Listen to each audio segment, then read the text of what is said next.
Chapter number 3 की review exercise का question number 3 करेंगे।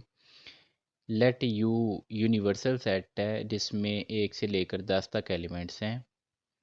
एक ए सेट है 2 4 6 8 10 इवन नंबर्स हैं। और एक बी सेट है जिसमें 1 से लेकर 5 तक एलिमेंट हैं। एंड सी एक सेट है जिसमें और नंबर्स हैं 1 3 5 7 9। तो हमने जो है ना इनको सोल्व करना है। पहले पार्ट में उसने बोला है कि ए का कॉम्प्लीमेंट फाइंड करें। तो इसको सोल्व कर लेते हैं। आपको पता है कि ए कॉम्प्लीमेंट किसके इक्वल होता है? यूनिवर्सल सेट माइनस ए। किसी भी सेट का कॉम्प्लीमेंट क्या होता है? यूनिवर्सल में से उस सेट को माइनस कर देना। तो ए का compliment you minus A. You के एलिमेंट्स पहले लिख लेंगे 1 से लेकर 10 तक, और ए के एलिमेंट्स लिख लेंगे जो कि हैं 2 4 6 8 10। अब हमने इसको इसमें से माइनस करना है, मीन्स दैट इसमें वो एलिमेंट जो कि इसमें है उनको नहीं लिखेंगे, बाकी तमाम एलिमेंट इस सेट के लिख देंगे। ठीक है। अब एक उसमें नहीं है तो एक लिख देंगे, 2 उसमें है तो नहीं लिखेंगे, 3 लिख देंगे इसमें, 4 उसमें है तो नहीं लिखेंगे, इसी तरह 5 6 नहीं लिखेंगे, 7 8 नहीं लिखेंगे, 9 लिख देंगे, 10 भी कैंसिल आउट हो जाएगा। तो ये इसका आ जाएगा ए कॉम्प्लीमेंट।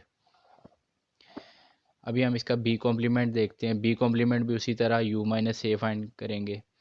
तो यूनिवर्सल सेट माइनस जो है वो यहाँ पर मैंने मिस्टेक से ए लिख दी, ये बी है, तो इसको बी कर देते हैं।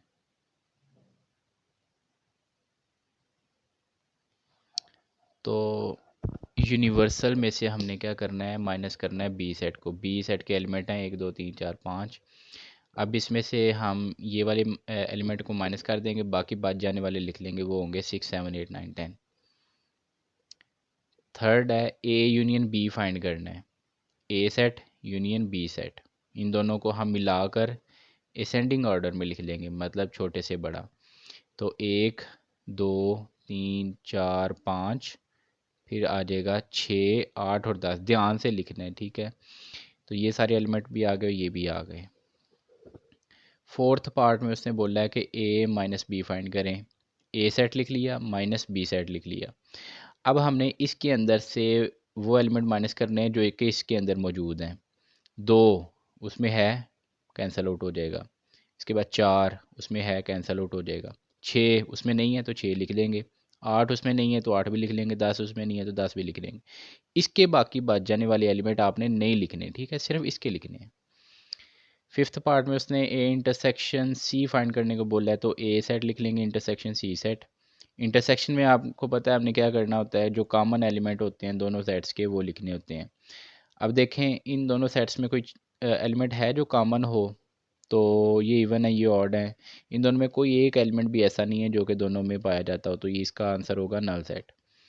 अब हमने फाइंड करना है A complement union C complement. A complement हमने पहले फाइंड किया हुआ है फर्स्ट पार्ट में, ठीक है। सी कॉम्प्लीमेंट जो है वो मैं यहाँ पर फाइंड कर लूँगा। सी का कॉम्प्लीमेंट यू माइनस सी के इक्वल होगा, तो यूनिवर्सल में से हम सी सेट को माइनस कर देंगे।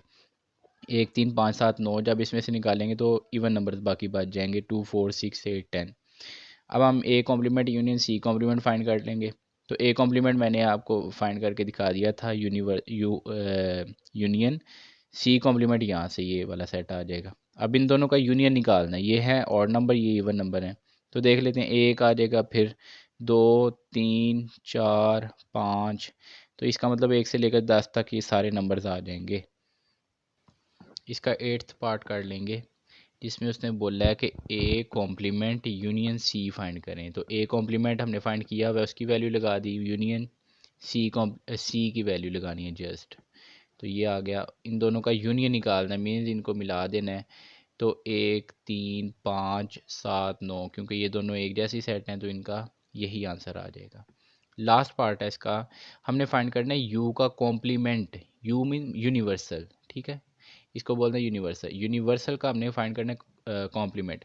तो किसी का भी कॉम्प्लीमेंट फाइंड करें तो उसको कैसे करते हैं कि यूनिवर्सल में से उसको उस सेट को माइनस कर देना। तो जब इसका कॉम्प्लीमेंट निकालेंगे तो वो होगा यूनिवर्सल माइनस यूनिवर्सल। तो universal set minus universal set, दोनों को माइनस कर देंगे तो नल सेट आएगा, क्योंकि इन दोनों में जो है वो सारे एलिमेंट्स कैंसिल आउट हो जाएंगे। अभी हम क्वेश्चन नंबर 4 करेंगे, जिसमें उसने बोला है कि using the Venn diagram if necessary find the single sets equal to the following. Venn diagram को यूज़ कर रहे हैं, अगर आपको ज़रूरत पड़े तो आपने जो है ना वो ये इनको सिंगल सेट की फॉर्म में लिखना है। किस में लिखना है? सिंगल सेट की फॉर्म में। तो इसमें जो यू है वो क्या है? यूनिवर्सल। तो यूनिवर्सल जो होता है, सारे जो सेट होते हैं वो यूनिवर्सल से ही निकलते हैं ना, मतलब ए जो होगा वो यूनिवर्सल के अंदर से ही निकला है, मतलब ए यूनिवर्सल का ही सबसेट है। अच्छा, जब इंटरसेक्शन निकालते हैं ना तो देखते हैं हम कॉमन एलिमेंट्स को। अब आपको पता है कि ए यूनिवर्सल में से निकला है, तो ए छोटा है सेट है और यूनिवर्सल बड़ा सेट है। इन दोनों में कॉमन जो एलिमेंट होंगे वो ऑब्वियसली ए ही होगा। ए पूरे का पूरा सेट ही होगा, क्योंकि यूनिवर्सल में भी ए सेट पड़ा हुआ है। तो यही एक सेट वाही सेट होगा जो कि कॉमन होगा। और एक चीज़ मैं आपको बता देता हूँ कि जब भी हम यूनिवर्सल का किसी के साथ भी इंटरसेक्शन लेते हैं ना, किसी भी सेट के साथ, तो हमेशा वो सेट ही आंसर आता है जो छोटे वाला होता है।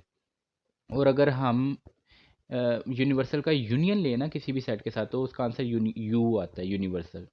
अच्छा, तो इसका क्या आंसर आएगा? ए। थर्ड पार्ट में देखते हैं, तो अब उसने ए का यूनियन निकालने को बोला है यूनिवर्सल के साथ। अब यहाँ पर यूनिवर्सल बड़ा सेट है और ए यूनिवर्सल में ऑलरेडी मौजूद है, तो इसका यूनियन क्या होगा? यू। फोर्थ पार्ट है जिसमें उसने ए यूनियन नल सेट का बोला है, तो इसमें तो कोई एलिमेंट ही नहीं है, तो इसका आंसर ए ही होगा ऑब्वियसली। फिफ्थ पार्ट में नल सेट का इंटरसेक्शन नल सेट से, तो वो ऑब्वियसली नल सेट ही होगा।